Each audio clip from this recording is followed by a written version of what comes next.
¿Le suenan estas frases? No cargues tanto a tu bebé que lo vas a malcriar. No le hagas caso que te está manipulando. Déjalo llorar, que así aprende cómo es la vida. Le das tanta teta, te tiene de chupo. Tienes que quitarle el pañal ya, y si se orina, le das una pela. Una palmada al año no hace daño. A tu hijo lo que le faltó fue rejo. A nosotros sí nos suenan. Las hemos escuchado 1000 veces. Se las hemos escuchado a desconocidos, a amigos, a familiares. El desapego y la violencia es como muchos creen que se debe criar. O si no, que lo digan las cifras. Un reciente estudio reveló que cuando castigamos a nuestros hijos, el 74.2% de las veces les quitamos algo que les gusta. El 51.6% de las veces les golpeamos y el 23% de las veces les insultamos. Ante este panorama tenemos que preguntarnos si esta es la única forma de criar. ¿No hay formas alternativas? De esas alternativas trata el programa de hoy.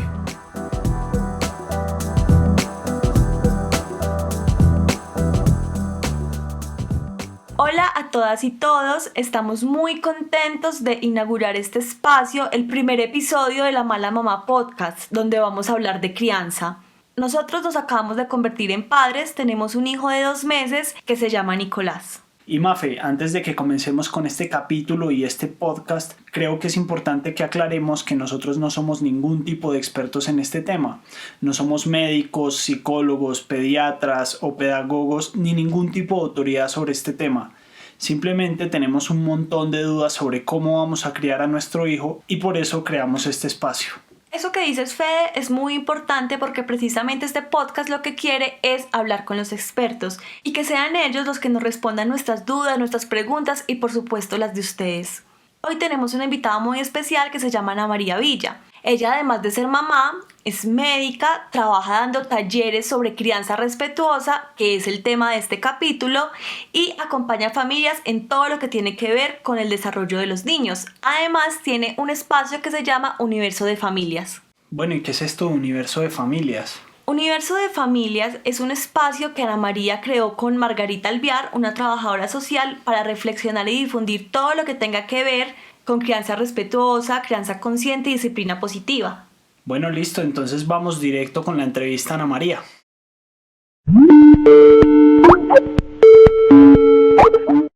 Hola Ana María, muchas gracias por participar en este podcast. La primera pregunta que queremos hacerte es ¿de qué se trata esta filosofía de crianza respetuosa?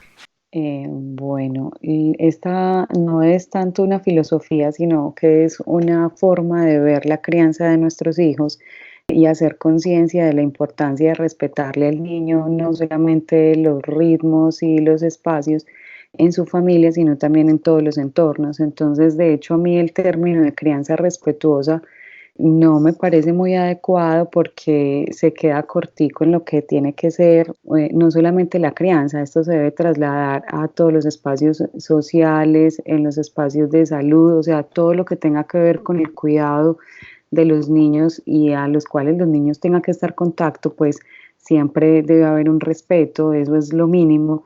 Entonces llamarlo crianza respetuosa lo limita mucho solo al entorno familiar o de los cuidadores y eso debería cambiarse y de pronto ser como simplemente un trato respetuoso, que me parece asombroso o extraordinario tener que hablar de respeto ante un ser humano que simplemente por el hecho de ser ser humano ya merece todo el respeto. Me gusta más el término crianza consciente porque me parece que hacer conciencia de las necesidades del niño, de sus procesos biológicos, naturales, afectivos, de todo lo que tiene que ver con el desarrollo normal, es más bonito y más importante que simplemente hacerlo desde el respeto, porque el término respetuoso también puede variar.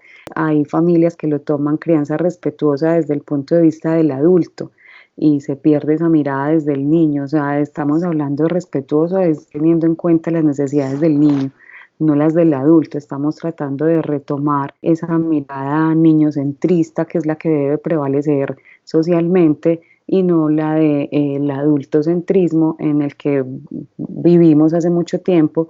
Entonces ese término de crianza consciente me parece mucho más bonito y me parece mucho más acertado a la hora de abordar estos temas de la infancia. Ana María, ¿de dónde nacen las ideas de este tipo de crianza? Este tipo de ideas nace de la necesidad. Yo creo que eso no hay una persona en realidad como que haya sido el abanderado de este tema, simplemente nació a partir de la teoría del apego de John Bowlby, en el que explica claramente cuál es la relación que establece el niño con los adultos o con sus cuidadores, y de ahí le determina el tipo de relación que él tiene con sus cuidadores y con sus padres, le determina las relaciones futuras dependiendo del grado de apego que ha tenido y de los tipos de apego, eso en términos como generales. Entonces, a raíz de eso, pues se empieza a pensar en una crianza basada en un apego seguro, que sería el ideal para construir un adulto autónomo, independiente, seguro.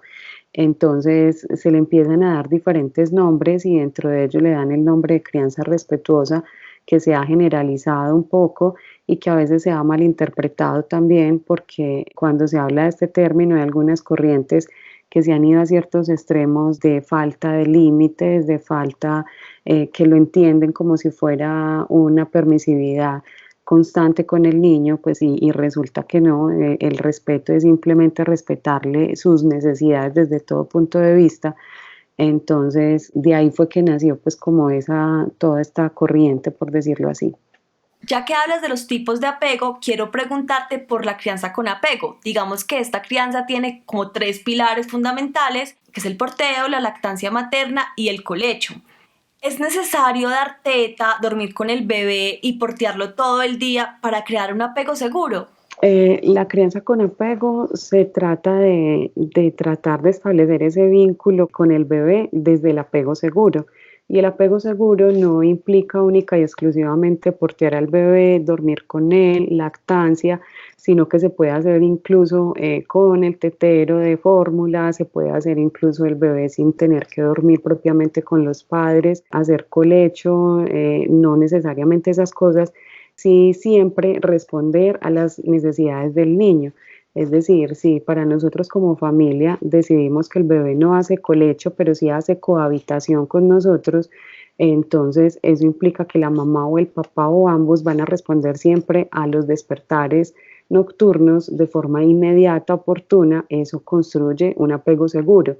Entonces, no necesariamente es bajo esas premisas de dormir con él en la misma cama, portearlo, lactancia, sino que se puede hacer en los otros entornos. La crianza con apego se ha limitado precisamente como a esas tres situaciones particulares, pero por eso es importante la pregunta que haces para desmitificar eso y quitar esa idea tan generalizada de que tenemos que hacer esas tres cosas para poder criar un niño con un apego seguro. Lo más importante es responder a sus necesidades de forma inmediata, independiente de la necesidad que tenga el niño.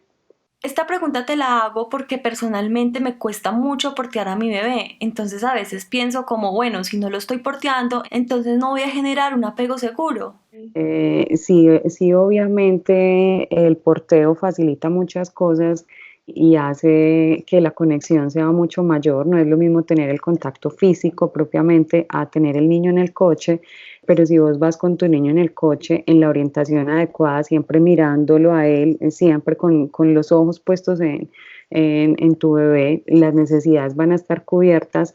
Y cuando él te pide brazos porque llora o porque quiere que lo cargues, tú lo haces inmediatamente, pues eso es apego seguro también. Ana María, cuéntanos cómo es un niño con apego seguro.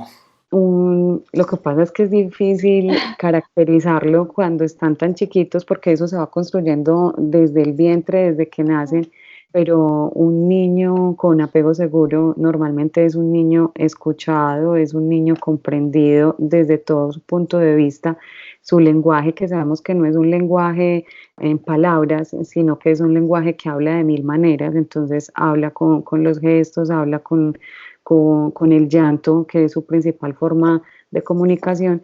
al nosotros tener esa interpretación del lenguaje y entenderlo, eso ya va a construir como esa personalidad que nosotros queremos y que es un niño que más adelante viva muy en armonía con su ambiente, que sea un niño empático, porque cuando es un niño que ha sido comprendido, pues lo que hace es replicar esa comprensión y ponerse siempre en el lugar del otro, que es lo que nos hace mucha falta actualmente. Entonces, darle como esa confianza al niño, pues hace que él también confíe en sí mismo, confíe en los otros y se traduzca en niños muy seguros, entendiendo seguros como que tienen una figura de apego a la que van a ir siempre cada vez que sientan que necesitan un soporte. No es el niño que no me necesita para nada y que es completamente independiente, entre comillas, porque muchas veces se malinterpreta esa independencia. Cuando yo obligo a mi niño a dormir solo en la habitación cuando no está preparado para eso por la edad, por su sistema neurológico y cerebral, bueno, por todo lo que tiene que ver con el sueño, pero yo lo obligo, el niño lo que hace es que ya no me necesita, pero eso no generó independencia, por el contrario, generó dependencia a la cobija, al otro que le haya sustituido esa presencia. Entonces, es muy importante uno siempre tener eso claro, de que el niño seguro y el niño independiente no es el niño que no necesite a nadie, sino es el niño que sabe que puede contar con una persona que es su principal figura de apego y que va a recurrir a ella cada vez que lo necesite. Cuando esté capacitado ya por la edad, por la madurez biológica, emocional y social, pues ya va a ser un niño independiente desde el punto de vista que nosotros lo vemos. Pero mientras tanto eso es una construcción que se va haciendo muy lentamente y que nosotros tenemos un papel muy importante ahí.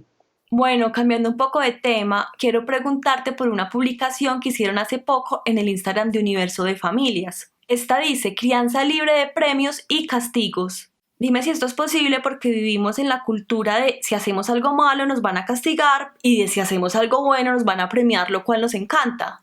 Bueno, crear sin premios ni castigos no es ni siquiera una opción, debería ser una obligación. Lo que pasa es que para nosotros quitar el paradigma y romperlo es muy difícil, por lo que tú dices, nosotros actuamos en automático y en automático tenemos una información con la que crecimos y replicamos un modelo de crianza que consideramos que estuvo bien. Sin embargo, ya sabemos desde el punto de vista científico, ya hay estudios que nos han mostrado las implicaciones que tiene un castigo, y un castigo no solamente físico, sino emocional, un castigo psicológico, las implicaciones que tiene y la recuperación que hay que hacer después como adultos. Entonces, esto es fundamental para poder criar personas y adultos conscientes. Pasa una cosa muy común y es que uno ve en su vida cotidiana la persona que se pasa el semáforo en rojo, la persona que transgrede la norma constantemente, y es porque no tienen una persona al lado que cumple el papel de policía. Eso es lo que se construye a través del castigo permanente. Cuando uno tiene un papá y una mamá que están constantemente reprendiendo y castigando, lo que se forma no es la conciencia de la norma, sino la necesidad de la permanencia del policía.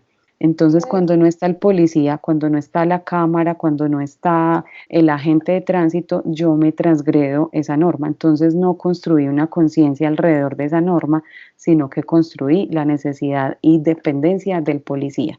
Entonces, eso tiene unas implicaciones sociales que se traducen en un accidente cuando se pasa el semáforo en rojo, bueno, en muchas cosas, pues que tiene repercusiones graves en algunas de ellas. Entonces, el hecho de darle conciencia al niño del por qué está esa norma es muy importante antes que la hagamos cumplir porque sí. Entonces, desde muy chiquitos nosotros pensamos que los niños no tienen una comprensión plena y nos equivocamos. O sea, ellos sí tienen una comprensión plena, podemos explicarles la norma, obviamente en su lenguaje, en su capacidad pues como de comprender el mundo, pero explicarles la norma, cuál es el propósito que tiene y en muchas ocasiones hacerla concertada con ellos. Cuando uno concerta la norma en familia, es mucho más fácil que la cumplamos. Por decir algo, si yo considero que para mi hijo está prohibido ver televisión 1 hora al día porque es muy chiquito y el niño definitivamente quiere, tiene 3 añitos y quiere, entonces la norma que yo le voy a poner es que, listo, ¿tú cuánto quieres ver? No vamos a ver 1 hora. ¿Tú cuánto quieres? Dime algo pues que tú consideres. Bueno, hasta que el reloj esté aquí en este palito, listo. Entonces tú dices hasta que listo. Entonces cada miércoles vamos a ver hasta que el reloj esté en este palito. Entonces si hay normas que se concertan con el niño es mucho más fácil de cumplirlas. Y ahí uno no tiene que recurrir a ningún acto pues como punitivo porque pues fue una regla, una norma que pusimos entre los dos. Es mucho más fácil para el niño que la comprenda y la cumpla cuando él sabe cuál es el porqué de esa norma y cuál es el límite que lleva esa norma. No es fácil porque lo que hablábamos al principio, tenemos un chip que actuamos en automático, entonces el niño hace algo que yo no quiero y le digo, entonces no hay helado o entonces no vamos al parque. Los niños relacionan siempre, la relación que fundamentan con su madre y con su padre es una relación de amor pleno y es una relación de amor profundo. Entonces yo le voy a dar al niño un helado, voy a ir al parque con él porque lo amo, porque quiero que él esté bien, porque quiero que él disfrute y porque quiero que esté feliz. Y eso no tiene nada que ver con el comportamiento. O sea, si el niño se comporta mal a mis ojos, yo lo voy a amar igual. Entonces es muy importante expresarle al niño que independiente de cómo él se comporte, entre comillas, yo lo amo. Entonces no le puedo condicionar el amor a una actitud que él tenga. Es diferente y eso es tan sutil como en las palabras que usamos. A veces le decimos, si no te comes tu comida completa, entonces no vamos al parque. Eso es un acto condicionado, pero si yo se lo cambio diciéndole, cuando termines tu comida, vamos al parque, es diferente, ahí no hay condicionamiento. Lo que hay es, independiente de lo que pase, vamos a ir al parque, pero termina. Entonces, estamos logrando lo mismo, solamente que sin condicionarle el acto como tal. Es un proceso que requiere una interiorización, una conciencia del adulto, pero tiene unos resultados maravillosos y hermosos porque son niños regulados por sí mismos, no desde el exterior, y eso es muy importante en su vida futura. Entonces, tratar de lograr esa autorregulación es mágico porque ya ellos empiezan a entender el límite del otro y el límite propio, y son niños que se hacen respetar de una manera muy bonita porque conocen muy bien su límite, conocen muy bien el del otro, entonces cuando el otro lo traspasa desde cualquier punto de vista, ellos lo ponen porque hasta aquí estoy yo y no me vas a agredir y no me vas a tocar, porque el niño que recibe un golpe, que recibe un grito, que recibe un arañatazo o algo, como él relaciona ese amor profundo que tiene con los papás, que es la relación más bonita que él tiene, lo empieza a relacionar con el golpe, con el grito, con el arañatazo, y entonces él empieza a identificar que el amor se expresa así. Entonces son relaciones que a futuro va a ser la mujer que se deja golpear por el marido o el marido que se deja golpear por la mujer, porque es que el amor se expresa así. Por eso el castigo desde todo punto de vista se tiene que erradicar, y el premio es lo mismo, porque entonces cuando damos el premio el niño se va a acostumbrar a que para hacer algo que cumpla un límite, que cumpla una norma, respetar al otro, tiene que tener una recompensa. Y eso no es así, eso en realidad simplemente por respeto al otro se tiene que hacer, no es porque te van a dar un regalo, no es porque vamos a ir al parque, porque te van a dar el helado, no, es simplemente porque se respeta, o sea, porque es que es el otro. Entonces, sea una parte o la otra tiene implicaciones graves, pues cuando ya el niño es adulto. Tendría que ser una obligación más que una alternativa educativa. Ana María, pero si yo veo a mi hijo haciendo algo que yo no considero correcto, ¿cómo hago para corregirlo sin decirle no? El lenguaje en los niños tiene un poder, pues como en todos, pero en los niños que están construyendo como sus bases tiene un poder muy grande. Hablarles en positivo es muy bonito y lo asimilan muy bien. En lugar de decirle, no toques esto, que esto es de cristal y se rompe, darle una alternativa. Oye, mira, es que eso es súper delicado, ¿qué tal si tocamos esto mejor? O sea, el no, no, no permanente se le vuelve al niño paisaje. Entonces, usar el no para definitivamente los límites que son inamovibles, que son innegociables. O sea, si el niño va a coger un cuchillo, yo le digo no, o sea, eso no se negocia, pero con cosas que se pueden modificar y que no son tan graves, uno mejor darle una alternativa y una alternativa siempre en positivo, porque entonces cuando el niño tiene una alternativa, se da cuenta de que no es el no porque sí, porque yo quiero que sea no, sino que sí, hay otra cosa por hacer, entonces lo va a asimilar mucho mejor. Siempre, siempre que uno esté en una situación que uno quiera que el niño no haga eso, déle una alternativa mientras que se pueda. Entonces, normalmente pasa mucho cuando uno sale con un niño que va a pasar por una parte donde venden dulces y uno quisiera que no se los comiera. Primero, pues evítelo, entonces no pase por ahí y crucese la calle y pase por la otra acera, pero si ya pasó, ofrézcale otra cosa. Ve que es que eso no es nada saludable, ese azúcar, imagínate que te hace un daño al cerebro horrible. ¿Qué tal si vamos por el salpicón que hay allí en la esquina? O sea, siempre por una alternativa.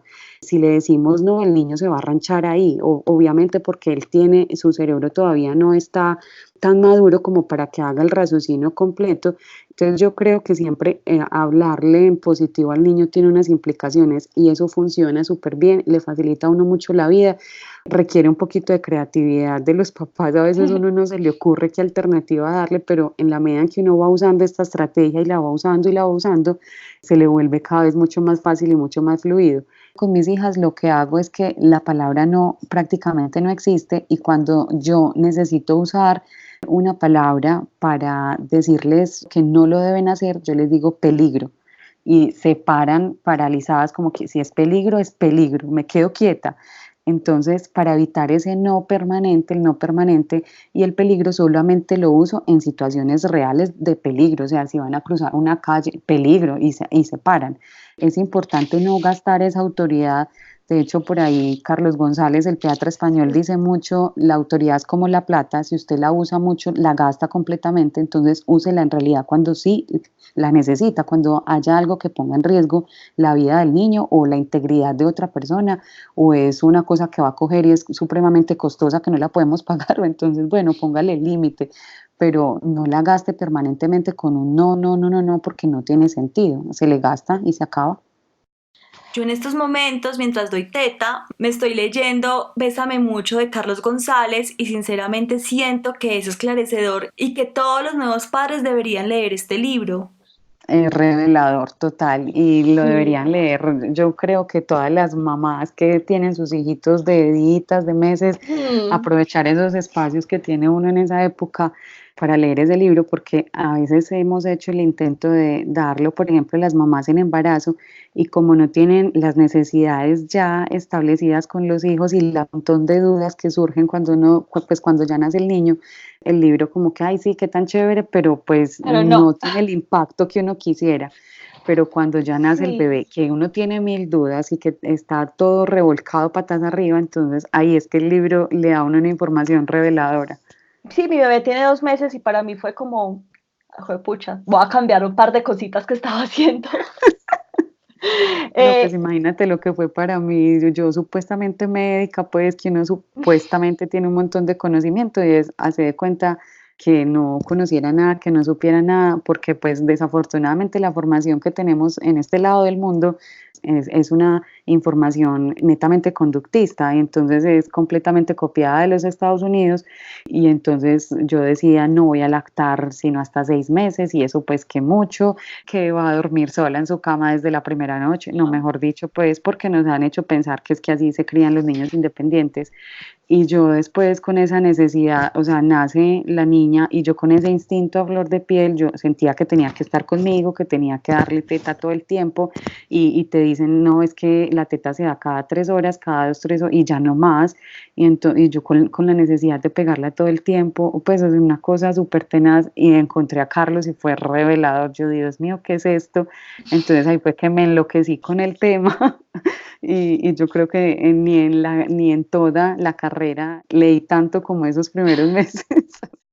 Sí, así estoy yo y por ejemplo en el colecho quisiera contarte mi historia personal y es que yo también estaba súper decidida a no dejar dormir a mi bebé en la cama y que iba a llegar y de uno iba a dormir en la cuna, incluso si por mí fuera que pasara toda la noche sin necesitarme, pero ya entendí que así no funcionan las cosas, mi bebé actualmente duerme con nosotros y él se siente más seguro, también es más fácil para mí en el momento de lactarlo. Sin embargo, es una decisión muy criticada y es más, me acuerdo que en el curso psicoprofiláctico nos decían que por nada del mundo fuéramos a dormir con el bebé porque el bebé se iba a morir. Y a mí Instagram me han llegado varios testimonios de mamás que cuando cuentan que duermen con el bebé, sobre todo a los pediatras de la EPS, les dicen que son unas malas madres e incluso a una la remitieron al psicólogo porque le iba a generar dependencia al bebé y que ella estaba siendo supremamente sobreprotectora. Cuando uno escucha la teoría de es que sepárelo y no duerma con él y no le dé la teta a demanda y no sé qué, y uno empieza a entender la fisiopatología de la mama, el comportamiento que tiene el niño, las necesidades que tiene, es decir, Dios mío, lo que nos dicen es una basura impresionante, pues porque además lo dicen sin el argumento, sin nada, simplemente porque sí, porque eso es lo que pensó alguien alguna vez y lo transmitió y así todo el mundo se quedó. Y además que detrás de eso hay una industria muy poderosa, o sea, hay una industria de las leches de fórmula, hay una industria de los, ¿cómo se llaman estos transmisores del sonido? Pues que uno está en el cuarto y entonces el niño está en el Ah, otro y le sí. pones el sonido, la cámara y todo. Hay un montón de industria alrededor de los bebés, entonces hay que separarlos rápido para poder que la mamá compre el chupo, es muy importante, entonces hay que comprarlo, entonces no le dé teta porque hay que darle el chupo, las cunas, los teteros, los esterilizadores de los teteros, bueno, un montón de industria alrededor del tema que lo que pretende es separar a la mamá del niño. Hay un libro que es una cosa hermosísima que se llama Nuestros hijos y nosotros. Es una tesis de una antropóloga estadounidense. Lo que hizo fue estudiar las culturas, las diferentes culturas desde las indígenas, tribus en el África, los japoneses, todo el mundo, cómo cría a sus hijos. Y eso es impresionante, es muy impactante uno darse cuenta que los únicos que criamos así somos los de este lado, los occidentales. O sea, en África, en Asia, todo el mundo cría completamente diferente, lactancia hasta 5, 6, 7 años, duermen con los hijos hasta grandes prácticamente, y los únicos que lo hacemos diferente somos nosotros porque estamos copiando un modelo de Estados Unidos que para mí claramente es un modelo fracasado, porque entonces si uno ve los adolescentes de esa cultura están muy graves, o sea, es un país en el que se ve cotidianamente asesinatos en colegios, tasas de suicidio altísimas, y eso es de la crianza, o sea, eso es de los primeros años, es un modelo que fracasó. Entonces, encontrar toda esta información, leer a Carlos con esos libros tan maravillosos, es, Dios mío, ver la luz en un túnel.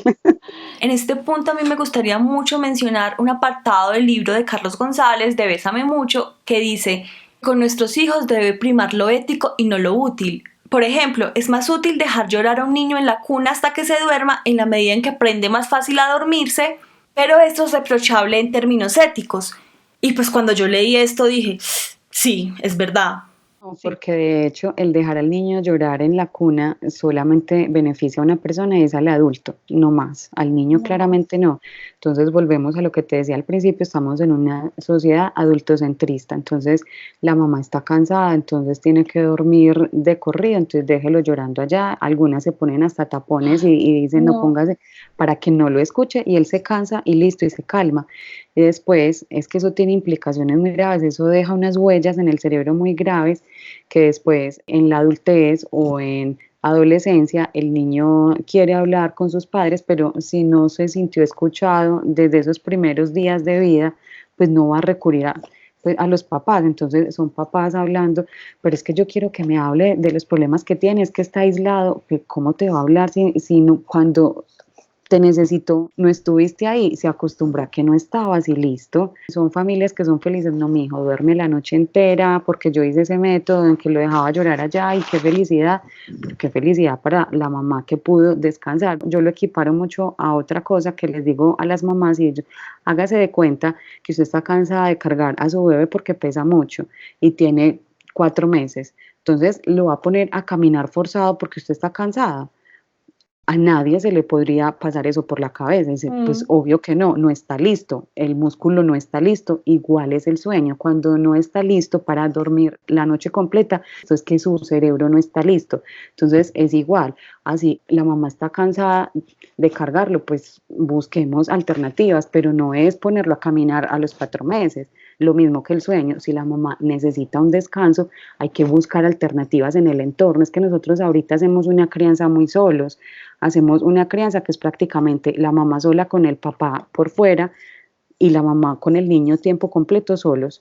Y lo normal es que criáramos en tribus, o sea, que criáramos en colectivo y así es mucho más fácil. Antes la crianza era con las tías, con las abuelas, mejor dicho, todo el mundo tenía que ver con el niño, entonces las mamás no tenían el grado de agotamiento que tenemos ahora y sumémosle al grado de agotamiento de la casa, el del trabajo y la exigencia que le implica a la mamá tener que salir a trabajar porque la mamá que se queda en la casa es muy mal vista. Eso tiene una carga impresionante y son crianzas muy solitarias que también implican que la mamá se sienta deprimida, sola, aburrida, frustrada y que se traduzca en una crianza también que no es una crianza feliz. Es también quitar como esa carga a las mujeres y a las familias y trasladarle también la responsabilidad a la sociedad. O sea, nosotros tenemos una sociedad muy poco amigable con los niños y las mujeres, pero muy poco. El niño que hace una pataleta en la calle lo miran mal, a la mamá la juzgan, los profesionales de la salud tenemos una conducta completamente displicente con los niños llegan a la consulta y nosotros estamos todo el tiempo hablando con la mamá, el paciente es el niño, o sea, tienes que explicarles al niño, ponete al nivel del niño, o sea, entonces es obviado por completo y uno todo el tiempo teniendo interlocuciones con los papás. Por eso te decía ahorita que eso de crianza respetuosa tiene que ser más que crianza, tiene que ser una sociedad respetuosa con los niños en todo sentido, en todo sentido. Uno cuando usa el coche, por ejemplo, se da cuenta que las ciudades son súper poco amigables con los coches, o sea, toca hacer unas maromas para montarse por toda parte, entonces desde ahí, desde esa cosa tan sencilla, no es algo amigable con los niños. Toca hacer el trabajo, mejor dicho, de ir como sensibilizando, abriendo camino, pero bueno, yo creo que hay un poquito más de conciencia ahorita. Afortunadamente el acceso a la información va abriendo muchas cosas y ya uno cada vez se va encontrando más familias informadas, conscientes y eso yo creo que va transformando de a poquito. Ana María, yo te quiero leer unas cifras. Un reciente estudio reveló que cuando castigamos a nuestros hijos, el 74.2% de las veces les quitamos algo que les gusta, el 51.6% de las veces les golpeamos y el 23% de las veces les insultamos. Dinos tú qué opinas al respecto. No, es que son desgarrador, o sea, y esas son cifras que yo creo que son subestimadas, porque el castigo está muy normalizado desde todo punto de vista, entonces pues la gente no considera que le peguen a los niños, pero entonces si le dan la palmadita, no, yo le doy, pero no es duro, entonces no lo consideran como un castigo, entonces yo creo que esas cifras son mucho más altas y eso obviamente es alarmante, preocupante, porque lo que estamos construyendo es una sociedad alrededor de la violencia y violencia de todo tipo. Yo no sé si has visto en la página, hay una información que he puesto como en 2, 3 veces que tiene que ver con la comida, la alimentación. Entonces hay un post que dice que la alimentación es como ese vínculo que se genera con la mamá y es el establecimiento de ese amor tan profundo que se tiene. Y la comida se vuelve el punto de discordia y de premio y castigo alrededor de la comida todo el tiempo. Entonces, si ese amor que se forma y que se consolida a través del alimento, o sea, con la lactancia o con el tetero, si yo lo tergiverso, porque entonces ya después lo que yo le estoy dando es un mensaje completamente opuesto, o sea, yo te alimento mientras tus primeros meses y te doy todo el amor a través de la lactancia o del tetero, y después cuando el niño empieza a comer solito, cambio eso y se vuelve una situación de gritos, de peleas, la recompensa, entonces si haces esto, yo te doy este lado, es comida, o si no te comes tu comida, no hay tal cosa, o sea, siempre se vuelve una disputa alrededor de la comida. Entonces cambiamos la relación que el niño había establecido de amor profundo con la alimentación a una tortura y a entender que la alimentación es un problema. De ahí se traduce también en problemas de anorexia, bulimia, obesidad, porque entonces hay una situación estresante alrededor de la comida. Entonces, empezar con esos premios y castigos no solamente tiene implicaciones desde el punto de vista psicológico, sino que las tiene en todo el aspecto integral del niño, o sea, en las relaciones que va a establecer de pareja, con amigos, con su familia futura, con su jefe, con sus compañeros de trabajo, o sea, eso le va a implicar siempre y va a estar ahí como una marca en su cerebro, así no la haga consciente. Por ejemplo, esos adultos que todo el tiempo son afirmando, no, es que me pegaron y yo soy una persona de bien. No tanto, porque ya lo primero que tienes es una normalización de la violencia, o sea, hay un rayón ahí. Y que también estás teniendo que consultar al psicólogo cuando consultan o por lo menos cuando hacen conciencia, o yo soy una persona de bien, pero soy el borracho que llega a golpear a la esposa, o soy la persona de bien, pero me paso el semáforo en rojo, o sea, ¿qué es una persona de bien? Por eso normalizar el castigo es tan común y no hacemos conciencia de eso, y si no hacemos conciencia no lo vamos a erradicar. Esas cifras obviamente son el reflejo de lo que pasa, y por eso te decía ahorita, criar sin premios y castigos no es una opción, es una obligación, debería serlo, pero pues entendemos que es un proceso lento, que tenemos que educar a las familias, y que es un proceso de darle las herramientas para hacerlo de otra manera, porque si no conocemos otra manera no lo vamos a hacer. Lo hacemos como conocemos, que es a través de ese premio y de ese castigo. Bueno, Ana María, y ya para terminar, te vamos a hacer 2 preguntas que nos enviaron 2 seguidoras. Y la primera pregunta es ¿cómo establecemos los límites con respecto a la alimentación en los niños? Con la alimentación, eso es, mejor dicho, tema largo y tendido, pero lo primerito y lo más importante que tenemos que entender es que los niños se regulan por sí solos en la alimentación, y nosotros tenemos que confiar en su cuerpo y confiar en lo que ellos saben y en la sabiduría ancestral y mamífera que tienen.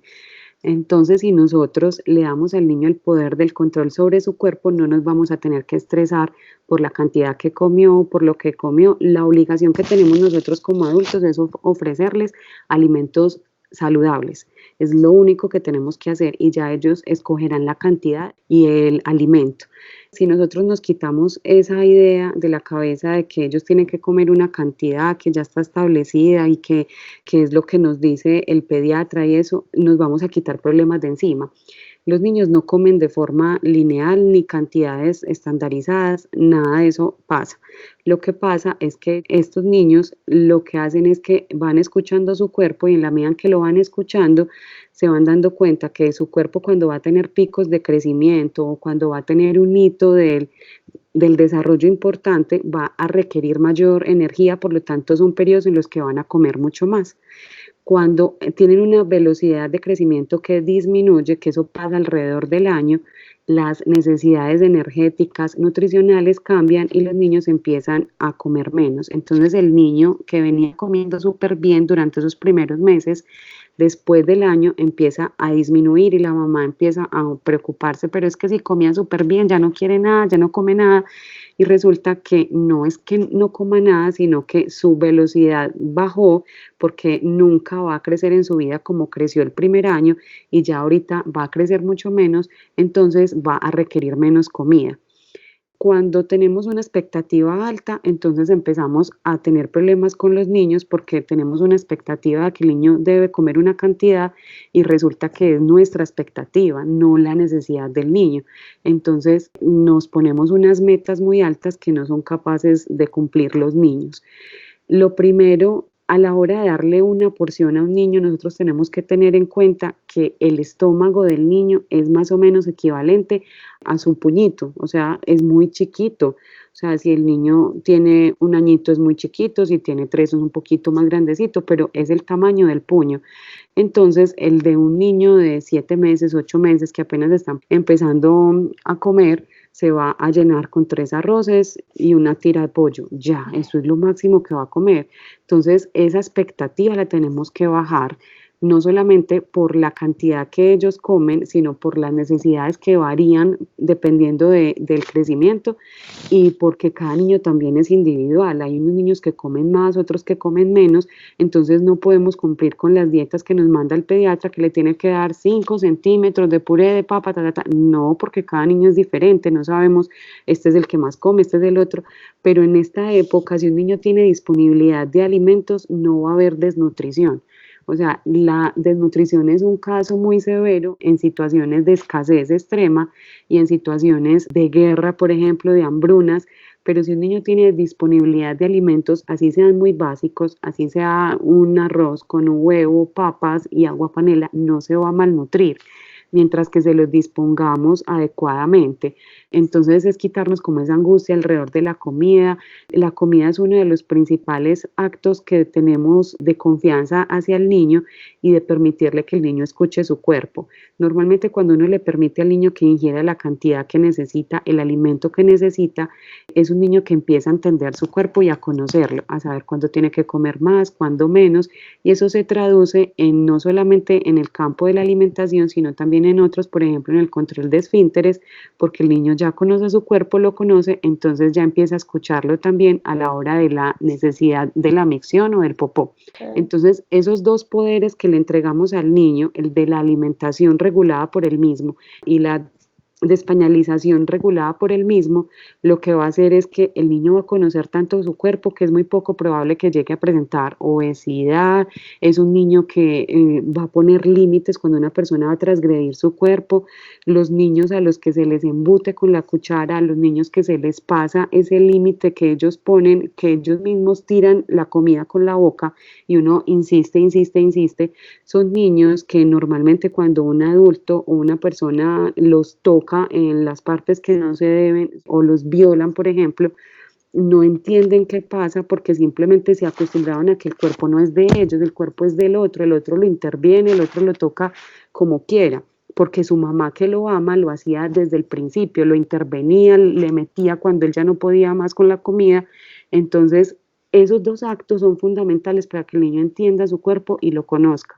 Entonces, con la alimentación, primero bajar expectativas, relajarnos con ese tema que el niño no se va a malnutrir. Nosotros tenemos que darle alimentos que sean saludables, que sean adecuados para su edad, para en la presentación adecuada. El niño escoge dentro de un plato normal cuáles son los que se va a comer. Posiblemente se los coma todos, a veces come más carbohidrato, otras veces come más proteína, dependiendo también de su cuerpo, de lo que le está pidiendo el cuerpo. Tratar de que ese sea un momento lo más feliz de todos para que mantengamos ese vínculo de amor que establecimos durante esos primeros meses, lo mantengamos por el resto de la vida con ese niño, que él establezca la relación con la comida basada siempre en el amor, no en la pelea, no en la lucha, no en que esto es una tortura. La otra pregunta es, cuando le digo a mi niño de 3 años que no haga algo, va y lo hace y se ríe e incluso hace cosas peligrosas.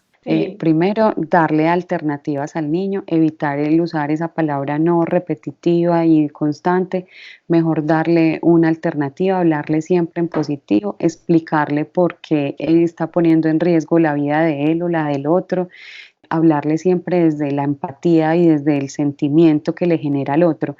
La empatía con los niños es muy importante, explicarles cómo se sienten, porque ellos sienten una revoltura de sentimientos y no saben qué es lo que pasa. Entonces, cuando uno le explica y le pone nombre a la emoción, ya para el niño tiene sentido.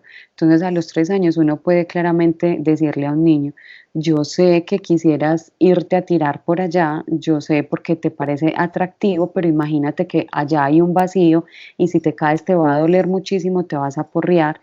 Cuando uno le dice, yo sé que quieres, el niño de una hace una conexión diferente en el cerebro y dice, me están entendiendo, o sea, hay empatía y ya eso cambia de ahí en adelante.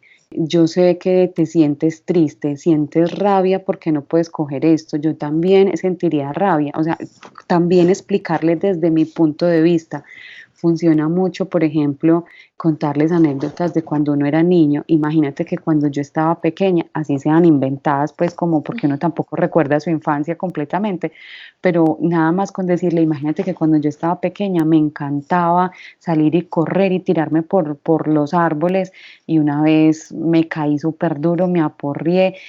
Yo te entiendo que te gusten esas cosas, me parece súper rico que te gusten, pero entonces hagámoslo con cuidado, hagámoslo con precaución, o sea, siempre en positivo. Nosotros tenemos un problema y es que también tenemos como, no sé si es parte de temor a la infancia, que limitamos mucho a los niños. Cuando un niño va a hacer algo, nosotros deberíamos pensar si eso pone en riesgo su vida, si la pone en riesgo la de alguien más o si se va a hacer daño, y si no cumple con esa condición, no estemos privándolo de la exploración, del conocimiento, de si el niño, por ejemplo, quiere simplemente coger el juguete del amiguito, eso no pone en riesgo la vida de él ni del otro, pero sí puede vulnerar la vida, pues, o como el sentimiento del otro. Entonces le explicamos, yo sé que quieres el juguete de Pepito y te parece súper lindo, a mí también, ese color tan llamativo, ese naranja tan bonito, pero sabes que tenemos que esperar a que fulanito juegue, porque imagínate que es de él y no podemos coger las cosas de él.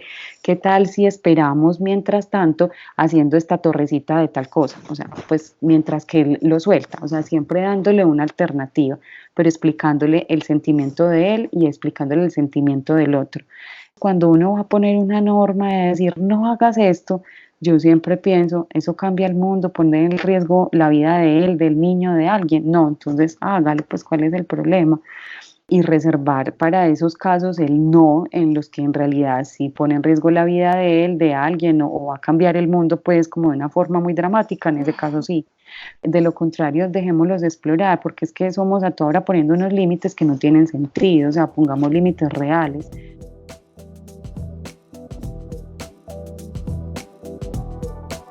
Bueno, ella fue Ana María Villa, como les había dicho, médica y experta en todo lo que tiene que ver con crianza respetuosa, con quien estamos muy agradecidos por habernos compartido sus conocimientos y que esperamos tenerla en un nuevo podcast. No se olviden de seguir en Instagram a Universo de Familias. Muchas gracias a todas y todos los que escucharon este podcast. No nos queremos ir sin antes hacer una pequeña reflexión, y es que es importante que reevaluemos los valores con los que fuimos criados la mayoría de nosotros. Hay que repensar esta cultura de la violencia, del castigo y del premio, y vale la pena que le demos la oportunidad a nuestros hijos y a nosotros mismos de crear una sociedad mucho más empática, mucho menos violenta y, en definitiva, mucho mejor. Los esperamos en los próximos episodios, donde vamos a hablar del cerebro de los niños para que podamos entender en qué momento de su desarrollo están y poder tener más herramientas en el momento de relacionarnos con ellos sin perder tanto la paciencia. También vamos a hablar de las creencias que tenemos que desaprender y, por supuesto, aprender para poder criar de una forma consciente. Y también tendremos un capítulo de prevención de abuso infantil. Muchas gracias por escucharnos y recuerden que nos pueden seguir en Instagram como La Mala Mamá. La idea es que podamos construir una comunidad y generar una gran conversación en torno a la crianza. Este podcast fue producido por María Fernanda Cardona y editado por Federico Serna. Un agradecimiento especial para Ana María Villa por haber participado de este capítulo y a ustedes por acompañarnos en este espacio en el que aprendemos a ser padres.